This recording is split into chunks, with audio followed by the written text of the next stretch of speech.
जय जोहार में प्रगति अग्रवाल और आप मन देखा था न्यूज प्लस 21। चलो एक नजर डालथन मंझनिया के खबर में। 13 दिसंबर के काशी विश्वनाथ कॉरिडोर के उद्घाटन करी पीएम मोदी। सिंघू बॉर्डर में 40 किसान संगठन के आज होए वाले बैठक रद्द। संसद सत्र में 2 सांसद के निलंबन के विरोध में प्रदर्शन करे बर पहुंचिस राहुल गांधी। छत्तीसगढ़ में धान खरीदी के आज ले शुरुआत। मंत्री भगत केंद्र के निरीक्षण कर खरीदी के करी शुरुआत। रायपुर जिला में स्टाफ नर्स के संविदा भर्ती में गड़बड़ी।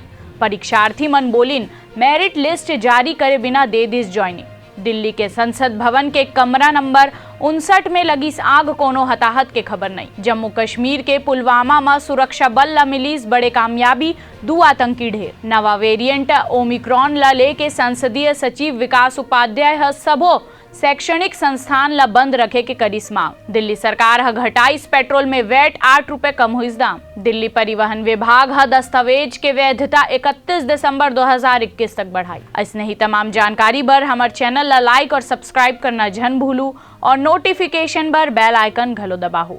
आप मन देखा था न्यूज प्लस 21, आप मन के हक के बात।